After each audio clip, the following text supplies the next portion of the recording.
मित्रों, नमः संस्कृता संस्कृत देवाड़ी गंगा चैनल पर यूजीसी और नेट जो आगामी दिनों में इसकी परीक्षा होने वाली है, उसमें छंद नाम से भी टॉपिक है। तो उस छंद के क्रम से और टीजीटी पीजीटी का जो इंटरव्यू संस्कृत का होने वाला है, उस दृष्टि से यह जो टॉपिक है छंद है बहुत ही उपयोगी होगा, क्योंकि अक्सर जो है परीक्षाओं में और इंटरव्यू में पूछे जाते हैं कितने गण होते हैं, कितनी कहाँ पर यति होती है। इन्हीं सब की चर्चा जो है आज हम करेंगे। और इसी छंद परिचय में आज हमने मंदाक्रांता छंद को लिया है। मंद और आक्रांत स्वर इसका कैसा होगा? मंद होगा और आक्रांत होगा। और इसका लक्षण है मंदाक्रांता जलधि सड गए मौन तात गुरु चेत। तो इसमें यह बताया जाएगा कि इसमें गण व्यवस्था कैसी होगी। म से मगण, भ से भगण, न से नगण, तौ द्विवचनांत रूप है तो 2 बार तगण होगा। और उसके बाद दिया है गुरु, ये द्विवचन का रूप है तो 2 गुरु होगा, अर्थात मगण, उसके बाद भगण, नगण, तगण, तगण, गुरु, गुरु। और इसमें बताया गया कि 4 पर यति होगी, 6 पर यति होगी और अंतिम जो है 7 पर यति होगी। तो कहाँ कहाँ पर यति होगी? पहला दिया है 4 पर यति होगी, 6 पर यति होगी और उसके बाद लास्ट पद के अंत में यति होगी। तो 4, 6, 4, 10, 7, 17, अर्थात इस वर्णिक छंद में कितने वर्ण होते हैं? 17 वर्ण होते हैं।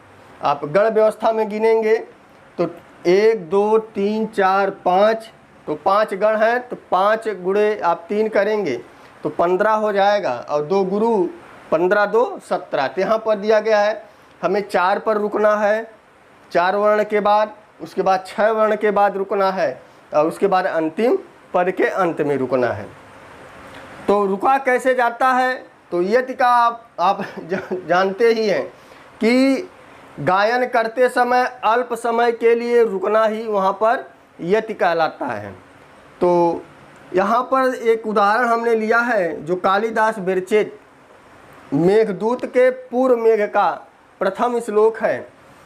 और इसमें रुका कहाँ जाएगा? तो पहले हम 4 वर्णों का कामा लगा लें। क, च, का और ता, यह क्या है? आधे अक्षर को, आधे वर्ण की गणना नहीं करते, तो प्रथम 4 अक्षर पर यहाँ रुका जाएगा। उसके बाद 6 अक्षर दिया है, 1, 2, 3, 4, 5, 6। उसके बाद हम लोग यहाँ रुकेंगे और अंतिम 7 वर्ण है, आधे अक्षर की गणना नहीं होगी, तो 1, 2, 3, 4, 5, 6 और 7। तो इसका कहने का तात्पर्य यही है कि मंदाक्रांता में हमें 4 पर यति लेनी है, 6 पर यति लेनी है और 7 पर यति लेनी है। तो इसका एक ध्वनि है, उस ध्वनि के माध्यम से अगर हम पढ़ेंगे तो बहुत ही मंद और आक्रांत स्वर होता है इसका। तो आप हमारे साथ वाचन भी करिएगा। तो जैसे हम पहले पूर्व मेघदूत के प्रथम श्लोक का वाचन करते हैं, कश्चित कांता, तो 4 पर यति हो गई। कश्चित कांता विरह गोरुणा, यहाँ पर 6 अक्षर पर यति हुई। विरह गोरुणा स्वाधिकारात् प्रमत्तः, अब यहाँ पर 7 पे यति हो गई। तो इसको एक साथ पढ़ेंगे। कश्चित कांता विरह गोरुणा स्वाधिकारात् प्रमत्तः। अगली लाइन है सापेना स्तंगमित महिमा वर्ष भोगेण भर्तु यछ चक्रे जनक तनया स्नान पुण्योदकेषु स्निग्धछाया तरुषो वसतिं रामगिर्याश्रमेषु। तो यह जो है पूर्व मेघदूत का प्रथम श्लोक है। क वर्ण के उच्चारण के कारण यह मंगलाचरण भी माना जाता है। तो इसमें क्या है, कोई एक विरही है, वह अपने अधिकार से विमुख हो गया, इसीलिए उसके स्वामी ने उसे 1 वर्ष का श्राप दिया। इस श्लोक का साधारण सा अर्थ में लोग ज़्यादातर विष्णु की पूजा करते समय उसका बहुत सारा वाचन किया जाता है, और वह वाचन दिया गया है अर्थात विष्णु की पूजा करते समय हम उस मंत्र का उपयोग करते हैं, और वह मंत्र भी मंदाक्रांता छंद में ही लिखा गया है, और उसमें विष्णु की स्तुति की गई है।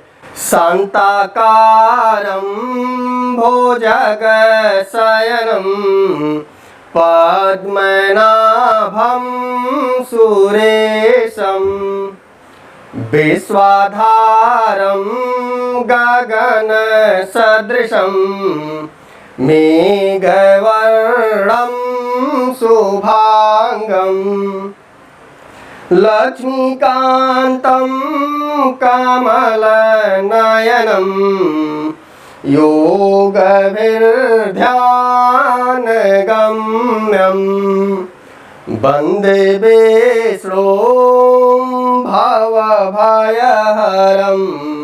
सर्वलोकैकनाथं।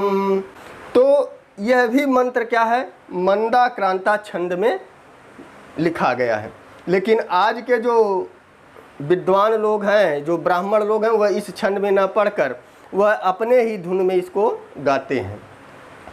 तो यहाँ पर हमें केवल ये बताना था कि मंदाक्रांता छंद में 17 वर्ण होते हैं, 4-6 पर यति होती है, और इसका जो गण व्यवस्था है, यदि आपको सूत्र याद है, इसकी वृत्ति याद है कि मंदाक्रांता जलधि सडगै बहुनतौ तात गुरु चेत। उसी ध्वन के माध्यम से यह सारे श्लोक पढ़े जाएंगे, अर्थात मंदाक्रांता के छंद जो हैं या मंदाक्रांता में रचित जो पद्य हैं, इसी ध्वन के माध्यम से पढ़े जाएंगे। उत्तर मेघ में भी प्रथम श्लोक है कि विद्युतवन्तं ललित बनिता सेन्द्र चापम सचेत्रा। तो इसी तरह से आपको कालिदास का आप मेघदूत उठा लें तो पूरा उसमें जो पद्य की रचना की गई है, पूरा जो है वह मंदाक्रांता छंद में है। तो इससे प्रश्न भी बनते हैं कि यदि आप किसी के सामने इससे संबंधित श्लोक सुनाएंगे तो वह मंदाक्रांता के छंद के बारे में आपसे अवश्य पूछेगा कि मंदाक्रांता के लक्षण क्या हैं, वृत्ति क्या है, कितने गण होते हैं, मगड़ भगड़ नगड़ यह कैसा रूप होता है। तो यदि आपको यह वृत्ति याद है तो आप कभी भी मगड़ भगड़ नगड़ तगड़ तगड़ और गुरु गुरु के रूप में इसे याद कर सकते हैं कि एक मगड़ होगा, एक भगड़ होगा, एक नगड़ होगा, 2 तगड़ होगा और 2 गुरु होंगे। अम्भव नतौ ताद गुरु चेत, आपको इतना ही याद रखना है। यहाँ से उठाएंगे और यहाँ तक यदि आप याद है तो आप इसकी गण व्यवस्था को जान सकते हैं। 4-6 पे यति होती है। हाँ, यह इंटरव्यू के लिए भी था और UGC और नेट पाठ्यक्रम में भी था, तो इसलिए इसको हमको आपको बताना उचित लगा। वीडियो कैसी लगी कमेंट बॉक्स में अवश्य बताएं। तो बस आज के लिए इतना ही। नमः संस्कृताय, शुभ संध्या, शुभ रात्रि।